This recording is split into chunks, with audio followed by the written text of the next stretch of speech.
Apakah saksi kunci dan saksi mata bisa menjadi tersangka dalam sebuah kasus atau peristiwa di kemudian hari? Ikuti terus Jejak Opini di KBRI Channel.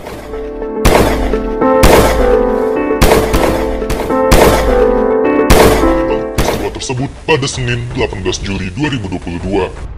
Laporan ini didasari oleh adanya temuan sejumlah luka dan memar di bagian tubuh Brigadir J selain luka tembak.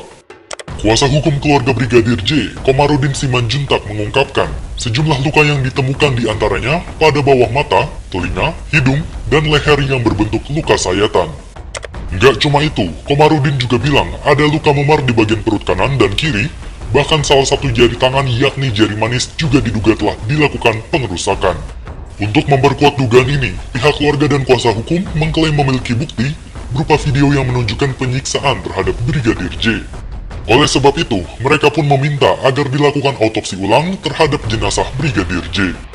Nggak cuma dugaan pembunuhan, kuasa hukum keluarga juga melaporkan tindak pidana dugaan pencurian hingga peretasan. Pasalnya, tim kuasa hukum menyebut hingga saat ini handphone milik Brigadir J masih belum ditemukan. Brigadir J diketahui punya 3-4 ponsel yang menurut keluarga menyimpan banyak bukti untuk membuktikan kasus ini.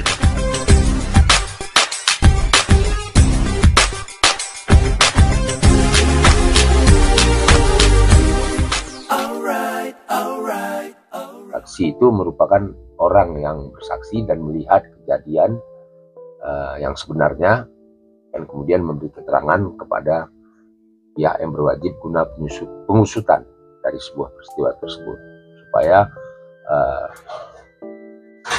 keterangan yang bersifat transparan dan akuntabel bisa menjadi bahan bagi pihak kepolisian untuk menjadi semacam input atau backup jika polisi melakukan penyidikan dan penyelidikan terhadap kasus yang akan dilimpahkan ke pengadilan nantinya. Assalamualaikum warahmatullahi wabarakatuh. Halo sobat-sobat KBRI semuanya.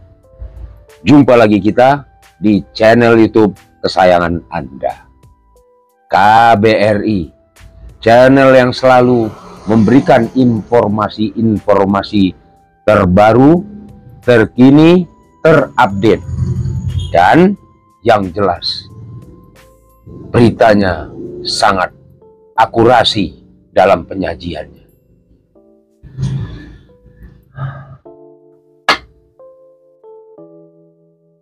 Saksi merupakan kunci bagi penyelidikan pihak yang berwajib. Makanya kita mau jelaskan apa yang dimaksud dengan saksi tadi. Sudah kita jelaskan. Kemudian kita mau memberikan semacam pembagian atau terbagi berapa saksi tersebut ya. Dalam sebuah peristiwa atau kejadian ya, apakah itu perampokan, tabrakan, dan sebagainya yang akan nanti masuk ke ranah hukum ya, diperlukan saksi. Nah, saksi itu ada berapa? Seperti yang sudah kita jelaskan tadi, bahwa saksi itu merupakan orang yang bersaksi dan melihat kejadian yang sebenarnya dan kemudian memberi keterangan kepada pihak yang berwajib guna pengusutan dari sebuah peristiwa tersebut, supaya keterangan yang bersifat transparan dan akuntabel bisa menjadi bahan bagi pihak kepolisian untuk menjadi semacam input atau backup jika polisi melakukan penyidikan dan penyelidikan terhadap kasus yang akan dilimpahkan ke pengadilan nantinya. Saksi itu ada 2 atau 3, tapi 2 dulu kita bahas ya, pengertian saksi yang sangat bisa kita cerna dan dimengerti oleh masyarakat luas, yaitu ada namanya saksi mata. Itu saksi yang hanya sekedar melihat kejadian, karena dia tidak berani bertindak, dan kemudian dia melaporkan kepada pihak yang berwajib. Yang kedua, saksi kunci, ya, dinamakan key witness. Kalau saksi mata itu eyewitness. Nah, kita nanti akan memberikan semacam contoh, ya, contoh yang konkret yang sedang viral, yang sedang terjadi kasus, yaitu penembakan atau tembak menembak yang terjadi di rumah dinas mantan Kadif Propam Polda Metro Jaya, Irjen Pol Verdi Sambo, yang terjadi 8 Juli 2022 di rumah dinasnya, ya, sehingga menewaskan Brigadir Nofriansah Joshua Huta Barat. Nah, kejadian tersebut kronologisnya kita simpelkan saja karena kita mau bicara topiknya masalah saksi. Adalah si ibu pada saat itu sedang berada di kamar, sedang istirahat, kemudian ada pengawal, situ ajudan yang bernama Brigadir J tadi. Kemudian si ibu mengatakan atau berteriak yang katanya, bahwa ini katanya masih karena sesuai dengan statement Polres Jakarta Selatan, ya, mantan juga itu mantan Polres Jakarta Selatan, yang katanya melakukan pelecehan seksual. Ya, benar apa enggaknya kita nggak tahu, ya, hanya si ibu yang tahu atau Baradae yang tahu apakah ini benar pelecehan seksual atau tidak. Hanya dinamakan saksi kunci karena Brigadir Joshua-nya sudah meninggal, nggak bisa bersaksi lagi, kan gitu. Nah, saksi kunci adalah Ibu Putri Chandrawati kalau kita melihat dari kacamata KBRI, ya. Nah, tapi nanti penyidikan itu yang lebih berhak membeberkannya kepada masyarakat luas, ya, secara transparan dan akuntabel. Nah, kalau saksi ini kita kasih medium-medium, ya, itu contoh-contoh. Kalau saksi mata yaitu orang yang melihat kejadian di sebuah rumah atau di komplek atau di jalan, dia melihat lebih dari satu orang atau satu orang terjadi perampokan, kemudian semuanya meninggal, dibunuh, kemudian si perampok lari keluar dengan membawa alat yang digunakan untuk membunuh tadi, apakah parang, golok, dan sebagainya, masih dalam keadaan berdarah. Kemudian saksi mata tadi melihat, tapi dia tidak berani melaporkan, dia tidak berani bertindak atau melakukan semacam aksi untuk mencegah atau apa, dia diam, dia melaporkan. Itu saksi mata. Nah, kalau saksi kunci, mungkin seandainya ada yang selamat, anaknya atau ibunya atau bapaknya, satu orang yang lainnya tewas, nah, itu akan bersaksi. Itu namanya saksi kunci yang mengetahui kronologis kejadian. Nah, apakah bisa, itu pertanyaan lagi tadi kan dari kita KBRI, apakah bisa saksi mata atau saksi kunci tersebut menjadi tersangka? Nah, kita balik lagi relate kepada kasus tadi yang tembak menembak menewaskan Brigadir J tadi. Nah, bisa saja nantinya di kemudian hari, kita nggak tahu, ya, tergantung penyidikan dan penyelidikan nantinya. Apakah bisa menjadi tersangka? Bisa, kita bilang. Tapi bukan kasus itu yang kita bisa bilang tersangkanya Ibu Putri, ataupun yang jelas Baradae sebagai penembak sudah satu, sudah jelas dia yang menembak, ya. Walaupun banyak kejanggalan nantinya, apakah sudah dieksekusi sebelumnya baru dikatakan itu tembak menembak, karena ada kejanggalan ditemukan bahwa lukanya itu bukan hanya luka bekas tembak. Setelah dibuka peti mati oleh keluarga Brigadir J, ternyata ada bekas tangannya, jarinya patah, ininya, kakinya ada yang memar-memar, nggak bisa ditekuk mayatnya di dalam peti mati tersebut, ininya bengkak dan macam-macam kejanggalan. Nah, itu apakah sudah memang akibat tembak menembak tersebut atau memang sudah dieksekusi atau sebelumnya, ya, tergantung saksi-saksi tadi nih.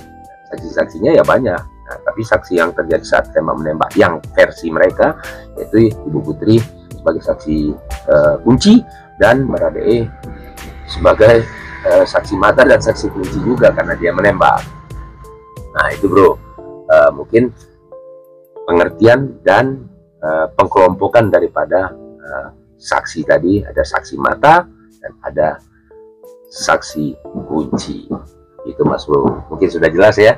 Jadi masyarakat bisa nanti kalau menjadi saksi, silakan sumpah berkata yang jujur, sehingga memudahkan polisi untuk menyidik dan menyelidiki, ya. Pokoknya transparan dan akuntabel. Nah, kembali lagi kita ke topik awal, ya, yaitu pengertian saksi, ya. Sudah kita rincikan tadi, mungkin teman-teman semuanya sudah mulai jelas, ya. Nah, siapa tahu suatu saat saya, para netizen atau masyarakat ada yang menjadi saksi. Nah, jadilah saksi yang jujur, ya, transparan, akuntabel, ya, akuntabel maksudnya, ya.